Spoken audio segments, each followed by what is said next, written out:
रामपुर नाम के एक छोटे से गांव में राजू नाम का एक 18 वर्षीय लड़का रहा करता था। राजू अनाथ था। उसकी माँ उसे जन्म देते ही चल बसी और उसके पिता ही उसे पालने के एकमात्र सहारा थे। जब राजू 8 साल का था तो उसके पिता किसी काम से जंगल गए और फिर कभी लौट कर नहीं आए। उसके बाद राजू पूरी तरह अकेला हो गया। राजू गांव की एक टूटी फूटी झोपड़ी में रहता था। उसके घर के पास ही गांव का सरपंच और उसकी पत्नी रहते थे। उनकी अपनी कोई संतान नहीं थी, इसलिए राजू के माता पिता के गुजर जाने के बाद उन्होंने ही राजू को पाला। ये लो राजू बेटा, ये खाना खा लो और अगर कम पड़े तो मुझसे आकर ले लेना। अरे मौसी, मैं कब तक आपके ऊपर बोझ बनकर बैठा रहूंगा? अब तो मुझे शर्म आती है। अरे बेटा, ये तुम कैसी बातें कर रहे हो? अगर तुम हमारे अपने बच्चे नहीं हो तो इसका मतलब थोड़े ना है कि तुम हम पर कोई बोझ हो। आगे से ऐसी बात मत करना। चुपचाप ये खाना खाओ। यह कहकर सरपंच की पत्नी सीमा वहां से चली गई। राजू ने आराम से खाना खाया। खाने के बाद जब वह झोपड़ी से बाहर निकला तो सामने ही सरपंच दिखाई दिए। राजू ने उन्हें देखा और सीधे उनके पास जा पहुंचा। राजू बेटा, खाना खा लिया है ना?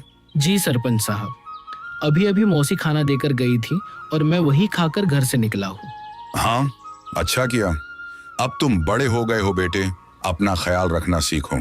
जी सरपंच जी, 8 वर्ष की उम्र से लेकर अब तक आप ही मेरा ख्याल रखते आए हैं, पर अब मुझे शर्म आने लगी है।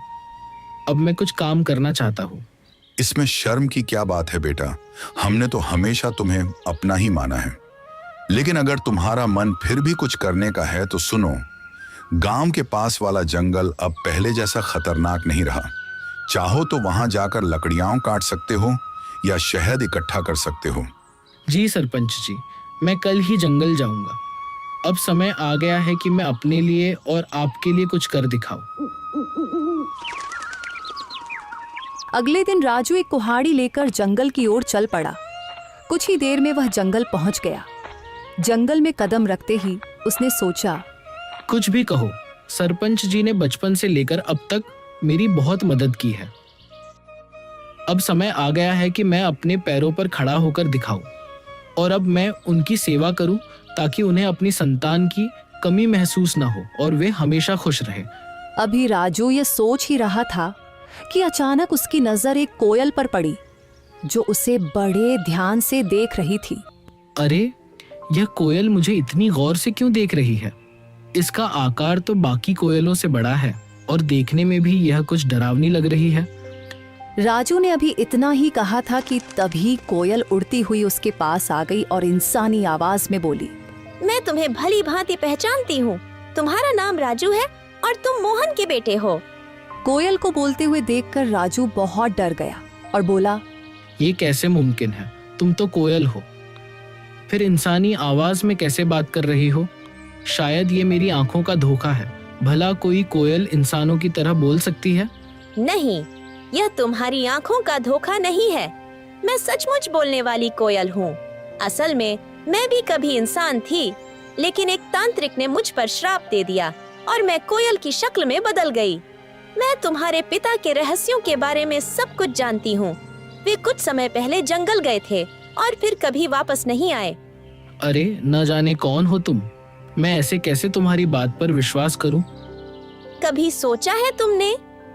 तुम पिछले कई वर्षों से बिना पिता के रह रहे हो, लेकिन गांव में कोई भी तुम्हारे पिता के बारे में बात नहीं करता। तुम्हारी कोई मदद नहीं करता सिवाय तुम्हारे गांव के सरपंच के। लेकिन मैं तुम्हारे पिता के बारे में सब कुछ बता सकती हूँ। तुम्हारे पिता अभी जिंदा हैं और मुझे यह भी पता है कि वे कहाँ हैं। अच्छा तो बताओ, मेरे पिता कहाँ हैं? मैं उनसे मिलना चाहता हूँ। मैं तुम्हें जरूर बताऊंगी, मगर उससे पहले तुम्हें मुझे इस श्राप से मुक्त कराना होगा। राजू को न जाने क्यों उस कोयल से डर महसूस होने लगा। अरे, मुझे तो लगता है कि यह कोई राक्षस है जो मुझे अपने जाल में फंसा रहा है। इससे पहले कि यह मुझे नुकसान पहुंचाए, मुझे यहाँ से भागना होगा। यह सोचते ही राजू तेजी से गांव की ओर दौड़ पड़ा और कुछ ही पलों में अपने घर पहुंच गया। घर पहुंचकर राजू हांफते हुए बोला, अरे बाप रे, ये जंगल तो बहुत खतरनाक है। यहाँ तो जानवर भी इंसानों की तरह बातें करते हैं। मुझे तो लगता है कि वह जरूर कोई राक्षस था। मैं अब कभी उस जंगल में नहीं जाऊंगा। अभी राजू ये सोच ही रहा था कि उसी समय सरपंच की पत्नी उसके लिए खाना लेकर आ गई और राजू को घबराया हुआ देखकर वह बोली, अरे राजू बेटा, ये घबराए हुए क्यों हो? और तुम्हें पसीना भी आ रहा है। सब खैरियत तो है ना? कुछ नहीं मौसी, बस थोड़ा सा सिर दर्द हो रहा था। अरे बेटा, अगर तबीयत ठीक नहीं है तो काम मत करो। लो, पहले ये खाना खा लो और थोड़ा आराम कर लो। राजू ने मौसी से सर दर्द का बहाना बनाकर सच्चाई छिपा ली। मौसी ने ज्यादा सवाल नहीं किए, बस खाना उसके हाथ में दिया और धीरे से कमरे से बाहर चली गई। राजू ने खाना खाया और सो गया। अगली सुबह जब राजू नींद से जागा तो उसके मन का डर समाप्त हो चुका था। वह अपने आप से बोला, अरे शायद मैं कल उस कोयल को बातें करते देखकर कुछ ज्यादा ही डर गया था, लेकिन अगर सोचूं तो उसकी बातों में सच्चाई नजर आती है। वह कोयल मेरे पिताजी के बारे में जरूर कुछ जानती है और यह भी सच है कि गांव में कोई मेरे पिताजी के बारे में बात नहीं करता। जब भी मैंने सरपंच जी से अपने पिताजी के बारे में पूछा, उन्होंने हमेशा बात टाल दी। बस इतना ही कहा कि मेरी माँ जन्म देते ही चल बसी और मेरे पिताजी कई साल पहले जंगल गए थे, जो फिर कभी वापस नहीं आए। मुझे उस जंगल में जाना चाहिए और उस कोयल को ढूंढकर अपने पिताजी के बारे में पूछना चाहिए। यह कहकर राजू जंगल की ओर चल पड़ा और कुछ ही देर में वह जंगल के उसी स्थान पर जा पहुंचा जहां कल उसे वह कोयल मिली थी। वह कोयल वहां पहले से ही मौजूद थी और राजू को देखकर उड़ती हुई सीधा उसके पास आ गई। मुझे पता था कि तुम जरूर आओगे, क्योंकि तुम भी अपने पिताजी मोहन की तरह ही बहादुर हो। मैं सिर्फ इसी वजह से आया हूँ क्योंकि मुझे अपने पिताजी से मिलना है। तुम कह रही थी कि तुम मेरे पिताजी के बारे में जानती हो, तो बताओ मेरे पिताजी कहाँ हैं? मुझे उनसे मिलना है। कल मैंने कहा था कि इसके लिए पहले तुम्हें मुझे इस श्राप से मुक्त कराना होगा, लेकिन तुम चिंता मत करो, मैं तुम्हारी मदद करना चाहती हूँ। तुम मुझे अपना दोस्त समझो। मैं जानती हूँ कि तुम बचपन से ही गरीबी से जूझ रहे हो और कभी-कभी इस बात पर तुम्हें शर्म भी आती है। यह सुनकर राजू उदास होकर बोला, हाँ, तुम बिल्कुल सही कह रही हो। मैं सचमुच गरीब हूँ। बचपन से ही सरपंच जी और उनकी पत्नी ने मुझे पाला है, लेकिन अब हर वक्त उन पर बोझ बनकर रहना मुझे अच्छा नहीं लगता। मैं चाहता हूँ कि अब मैं खुद कमाऊं, ताकि वे दोनों चैन से बैठकर खाएं और खुश रहें। अगर तुम चाहो तो मैं तुम्हें धन कमाने का रास्ता दिखा सकती हूँ। अच्छा, मगर वह कैसे? तुम मेरी मदद कैसे कर सकती हो? मैं इस जंगल के सारे रहस्यों को जानती हूँ। आओ मेरे साथ चलो। ये कहकर कोयल उड़ चली और राजू उसके पीछे पीछे चल पड़ा। चलते चलते कोयल राजू को एक गुफा के अंदर ले गई। उस गुफा के बारे में किसी को कुछ पता नहीं था, क्योंकि यह जंगल पहले बहुत खतरनाक माना जाता था। इसीलिए लोग इस जंगल में आना पसंद नहीं करते थे। गुफा के अंदर जाते ही राजू की नजर एक बक्से पर पड़ी। अरे, इस बक्से में क्या है? मैं अभी इसे खोलकर देखता हूँ। जब राजू ने उस बक्से को खोला तो उसमें बेहिसाब हीरे जवाहरात निकले। उन्हें देखकर राजू हैरानी से बोला, अरे बाप रे, इस बक्से में तो ढेर सारे हीरे जवाहरात हैं। ये सब सामान किसका है? तुम पहले धनवान बनो, फिर मैं तुम्हें बताऊंगी कि मैं इस श्राप से कैसे मुक्त हो सकती हूँ। और जब तुम मुझे इस श्राप से आजाद कर दोगे तो मैं तुम्हें तुम्हारे पिताजी से मिलवाऊंगी। मुझे पता है कि वे कहाँ हैं। उस दिन का तो मुझे बेसब्री से इंतजार रहेगा। लेकिन एक बात याद रखना, मेरे बारे में किसी को कानो कान खबर नहीं होनी चाहिए। अगर किसी को पता चल गया तो तुम्हारे लिए अपने पिताजी से मिलना मुश्किल हो जाएगा। राजू वह बक्सा उठाकर अपने घर की ओर चल पड़ा। घर पहुंचकर उसने बक्सा एक तरफ रख दिया। इतने में सरपंच और उनकी पत्नी राजू के लिए खाना लेकर आए। जब उन्होंने एक तरफ रखा हुआ बक्सा देखा तो सरपंच ने राजू से पूछा, राजू बेटा, ये बक्सा कहाँ से आया और इसमें क्या है? सरपंच के पूछने पर राजू को कुछ समझ नहीं आया, कि वह सरपंच साहब को क्या जवाब दे। इतने में सरपंच की बीवी ने बक्सा खोला और उसमें कीमती हीरे और जवाहरात देखकर बोली, राजू बेटा, तेरे पास ये इतने हीरे और जवाहरात कहाँ से आए हैं? राजू उन्हें सब कुछ सच बता देता, लेकिन वह कोयल की बातें याद कर रहा था जिसने उसे सख्ती से मना किया था, इसलिए उसने कुछ और ही बता दिया। मौसी, मैं जंगल में लकड़ियां काटने गया था। लकड़ियां काटते काटते मैं काफी आगे निकल गया और वहां मुझे एक गुफा दिखाई दी। जब मैं उस गुफा के अंदर गया तो वहां मुझे यह बक्सा दिखाई दिया।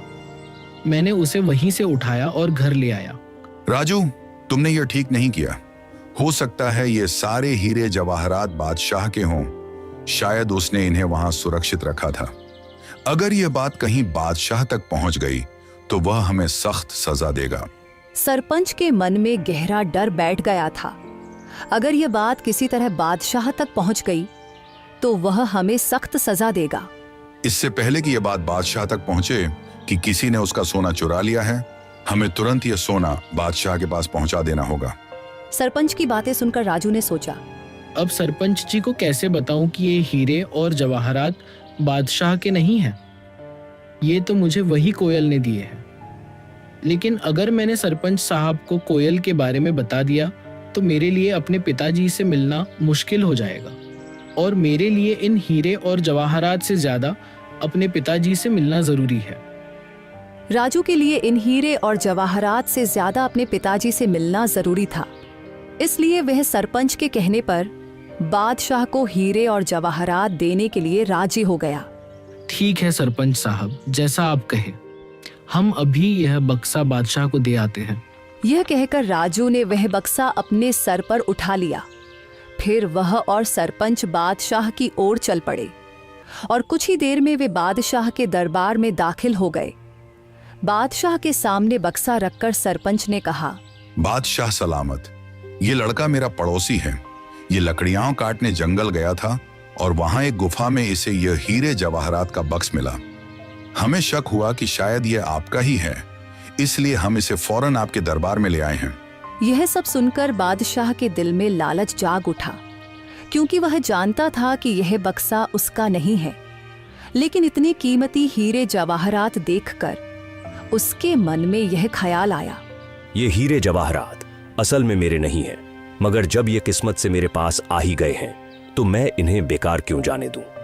बेहतर यही होता है कि मैं इन लोगों को इसके बदले कुछ इनाम दे देता हूं ताकि वे खुश हो जाएं और ये खजाना भी मेरे पास ही सुरक्षित हो जाए। ये सोचकर बादशाह ने उनसे कहा, हाँ, यह बक्सा मेरा ही है। मैंने ही इसे वहां सुरक्षित किया हुआ था, लेकिन तुम दोनों ने ईमानदारी से यह संदूक मेरे दरबार में लाकर बहुत अच्छा किया है। मैं तुम्हारी इस सच्चाई से खुश हूं, इसलिए तुम्हें इनाम दिया जाएगा। ये कहकर बादशाह ने अपने सिपाहियों से कहा, सिपाहियों, यह संदूक इनसे ले लो और खजाने में रख दो।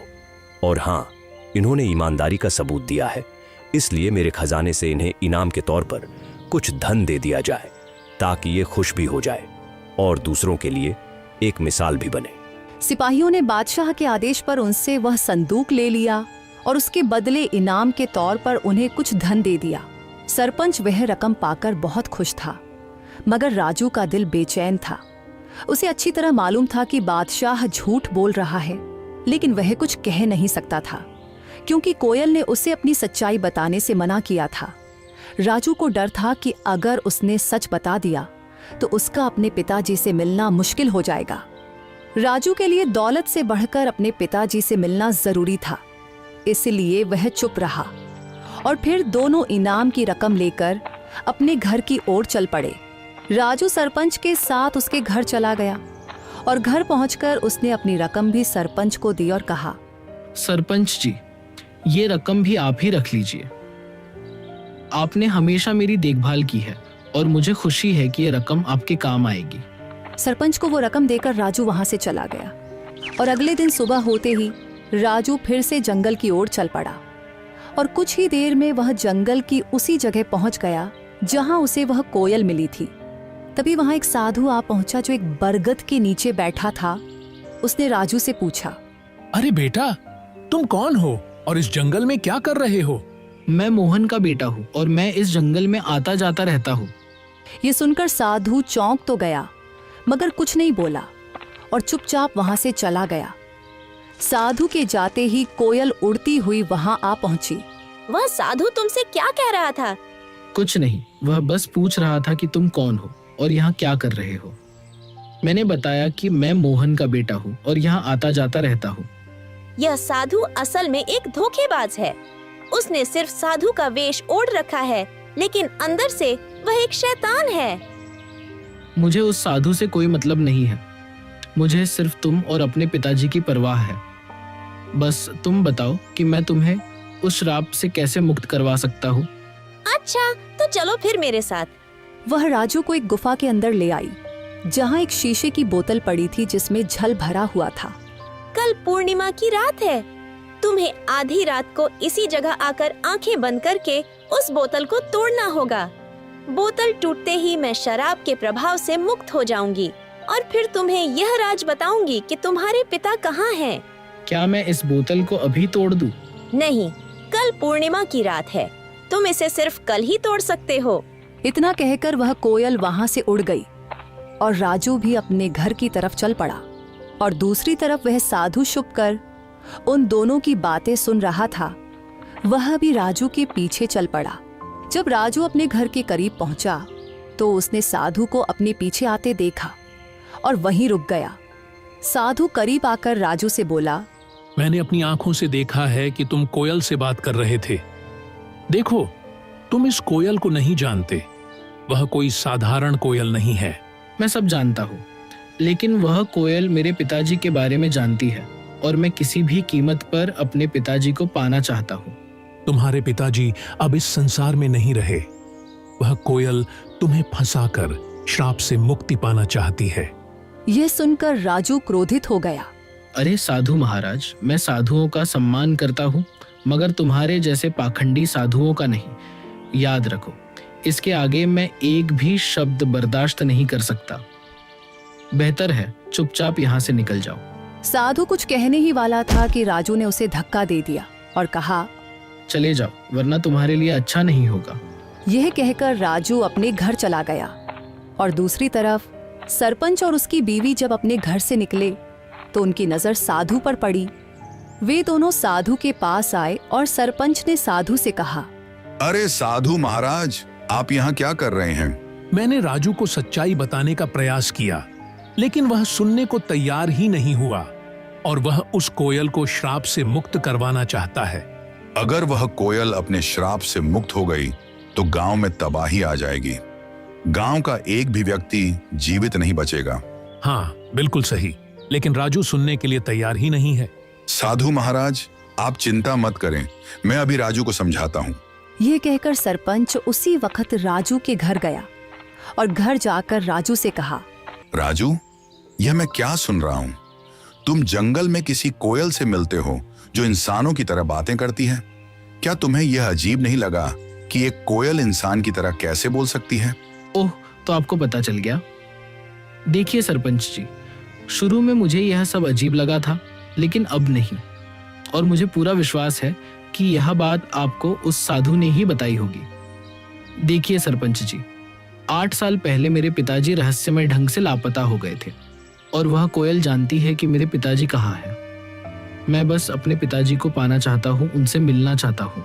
बेटा, तुम अपने पिताजी के बारे में कुछ भी नहीं जानते हो? हाँ, मैं नहीं जानता, बिल्कुल नहीं जानता, क्योंकि आपने कभी मुझे बताया ही नहीं और न ही गांव वालों ने कुछ कहा, तो फिर मैं कैसे जान पाता? अब मैं किसी की बात पर विश्वास क्यों करूं? बताइए। मुझे सिर्फ कोयल की बात पर विश्वास है और कल पूर्णिमा की रात है। कल मैं उस कोयल को श्राप से मुक्त कर दूंगा और वह कोयल श्राप से आजाद होकर मुझे मेरे पिताजी से मिलवाएगी। इतना कहकर राजू गुस्से में घर से बाहर निकल गया। राजू, मेरी बात सुनो। राजू, रुको। सरपंच ने राजू को आवाजें दी मगर उसने एक भी न सुनी और घर से निकल गया। सरपंच भी घर से बाहर आया और साधु भी घर के बाहर ही खड़ा था। सरपंच ने साधु से कहा, राजू पता नहीं कहाँ गया है। अब हमें कल तक का इंतजार करना होगा और जंगल में जाकर राजू को बोतल तोड़ने से रोकना होगा। अगली रात साधु सरपंच को लेकर जंगल में उस गुफा के पास ले गया और कहा, यही वह गुफा है जहां वह बोतल पड़ी है जिसमें उस डायन कोयल की शक्तियां हैं।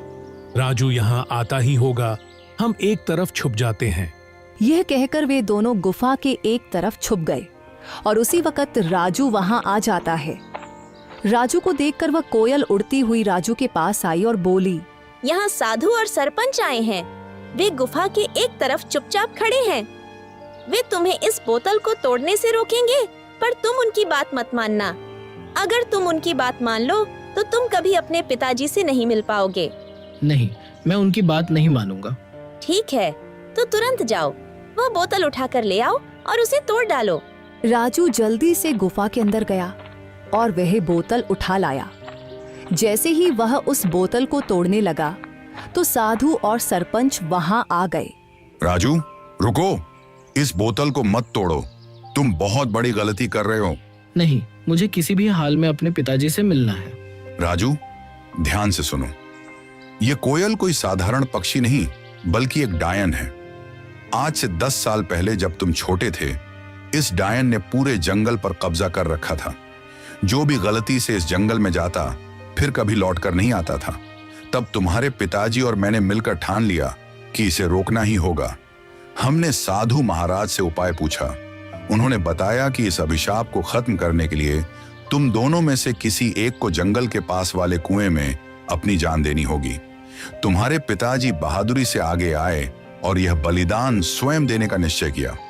उन्होंने कुएं में छलांग लगाई और साधु महाराज ने उस डायन की सारी शक्तियां एक बोतल में कैद कर दी और उसे कोयल में बदल दिया।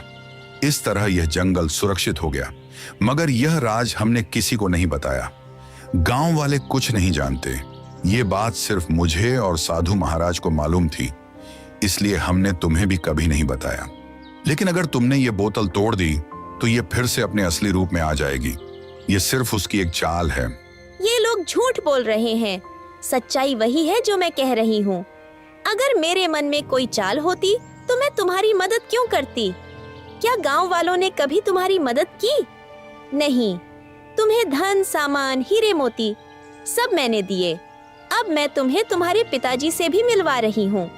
राजू भ्रम में पड़ गया और उसने वह बोतल जमीन पर फेंक कर तोड़ दी। फिर अचानक वह कोयल एक डायन के रूप में आ गई।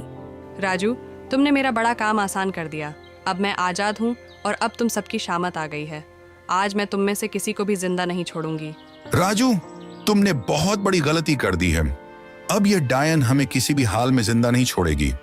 मुझे माफ कर दीजिए सरपंच साहब, मैं उसके बहकावे में आ गया था। क्या अब इसका कोई हल नहीं बचा?